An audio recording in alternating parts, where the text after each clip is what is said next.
सुरीची जमीन आहे, चंदू पाटील बी कोर्टात आहे, डिस्प्यूट जमीन आहे, डिस्प्यूट जागेवर माझ्या जागेवर मी आंदोलन करत आहे. ते संयुक्त कारवाई आहे, व्यक्तीच आहे काय? मग तुम्ही पर्सनल जागेवर तुम्ही तुमच्या संयुक्त कारवाई आहे.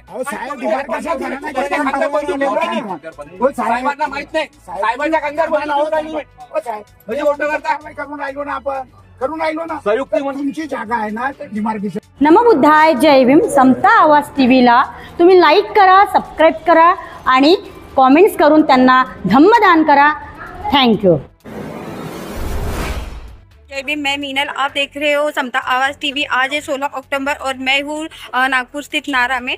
यहाँ पे 380 दिन से डॉक्टर बाबा साहब इंटरनेशनल पार्क के लिए जो आंदोलन में हमारी बैठी महिलाएं हैं वहाँ पे मैं आई हूँ। और यहाँ पे आज सुबह 8 बजे घटना घटी। यहाँ पे अतिक्रमण वालों ने यहाँ का टेंट तोड़ डाला है, तो इसकी हम जानकारी लेते हैं और सबके साथ में बात करते हैं एक्चुअली यहाँ पे क्या हुआ है। जय भीम सर, हा जो इथे आज नाराला प्रकार घडलेला आहे त्याच्याबद्दल सांगावं.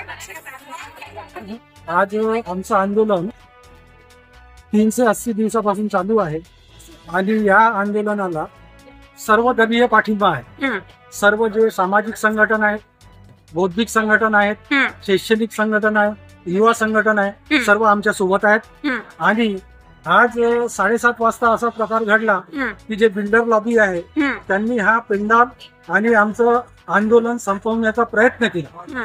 तर आम्ही इथे उपस्थित फक्त आमचे वॉचमन राहतात सकाळी, आणि इथे आमच्या जे कार्यकारी लोक आहेत त्यांच्यामधून इथे कोणीच नव्हतं. अच्छा.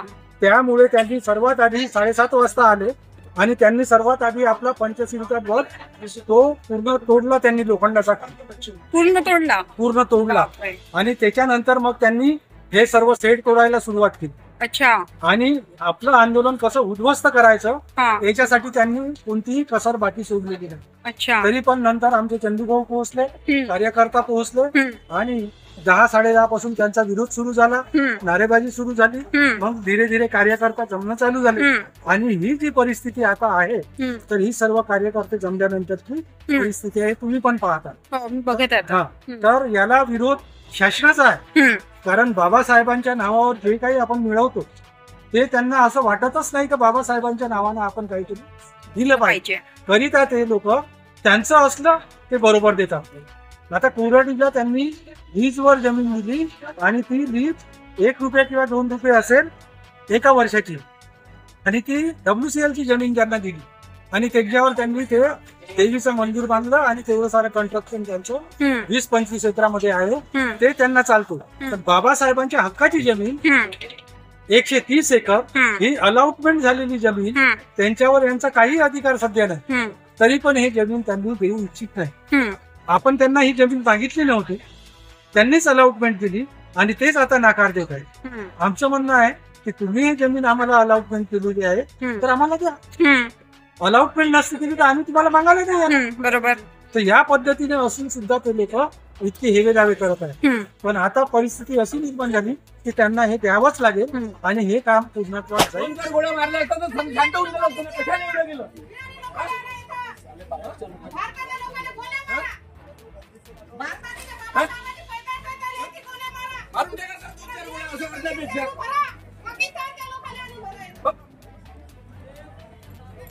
एवढा रिस्कर मागणी ना, आम्ही शांततेला मागणी ना, एवढं आम्ही लढत आहे. फक्त सर मला तुम्ही सांगा हे काम कोणाचं आहे? NMC ने मला पत्र नाही दिलं. कुठे NMC ने पत्र? कुठे आहे सर मला पत्र? कुठे आहे सर? मला एक पत्र दिलं, सूचना पत्र. इथे हे वाढवला तोडला आहे म्हणून, तोडायचं आहे म्हणून लेखी दिलं मला तुम्ही. कधी दिलं कुठाकडे? दाखवा सर. मला मरायचं आहे ना सर, तो जाऊ दे धोका, मला मरायचं आहे. आम्हाला बंदुकीला गोळ्याला मारून टाका, आम्हाला मरायचं आहे. हे तर विशेष नाही आहे. तुम्ही सुरुवात केली, एंड पण करून टाका. तुम्हाला पत्र दिलं आहे, मला पत्र दाखवा. अरे दाखवा ना सर. ऐकून घ्या. हा बोला. मोठ्याने बोललं नाही प्रॉब्लेम, मला मोठ्याने बोला, काही प्रॉब्लेम नाही. मी तुम्हाला पत्र दिलेलं आहे. कधी दिलं? महिलांना बरोबर आपलं उपोषण सुरू झालं, यायचं महत्वाचं नाही आहे, हे यायचं महत्वाचं आपल्या महिलांना. महिलांना येऊ द्या. मी काय म्हटलं, तुम्ही रिपार्ट म्हणत आहे का कारवाई महत्वाची आहे, उपोषण महत्वाचं नाही. लोक सांगा तू पेपर बनायचा. मला पत्र दिलं नाही, मला पत्र दिलं नाही. ते काय द्या सर, मी हे लेटर दिलं तुम्हाला, हे काले दिला आहे, मला हे काले दिला आहे, हे तुम्हाला. जय भीम सर, आज आपका परिचय देते हुए आज ये यहाँ पे अतिक्रमण हुआ, उसके बारे में बताइए. तब आप यहाँ पे थे? हाँ, मेरा नाम भूमि वाल्दे, डॉक्टर बाबा साहब अम्बेडकर बचाव पूर्ति समिति का सदस्य हूँ.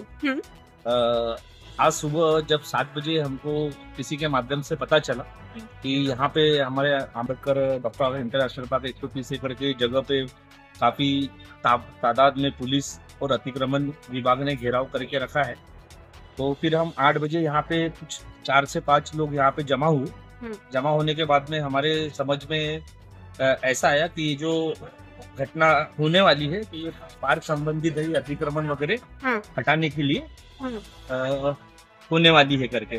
8 बजे पुलिस प्रशासन, जरीपटका पुलिस और एनएमसी विभाग ये इन्होंने अचानक बिना कोई सूचना दिए या हमें इंटीमेट करे अचानक से ये जो हमारा पेंडॉल है इसको गिराने की कोशिश करे. कोशिश करने के बाद में हमारा जो पंचशील का ध्वज था वो भी इसके नीचे में झुक गया.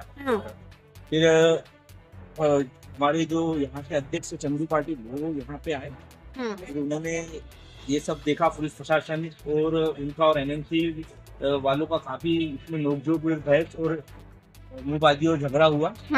इसके बाद में फिर यहाँ पे समाज के लोग आना चालू हो गए. फिर उसके बाद में हमने अपना त्रिशंकु का जो झंडा है वापस उसको स्टैंड करके यहाँ पे लगाया.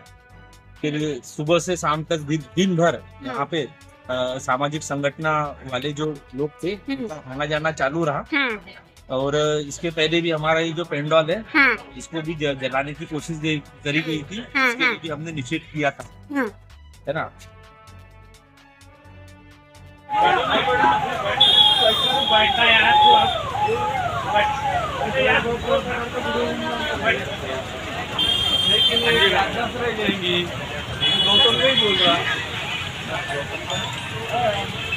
गौतम क्यों इधर आओ ना, आप यहाँ पर. बुधाय जय भीम, आपल्यासोबत आहे चारकोरे आई. आई, आज इथे काय प्रकार घडला थोडं आम्हाला सांगाल? नमो बुद्धाय जय भीम. मी शशिकला चालकरे बोलत आहे. आज सकाळीच 380वा दिवस आहे. आम्हाला पण माहित नव्हतं. काल संध्याकाळपर्यंत आम्ही होतो, कोणी काही सांगितलं नाही.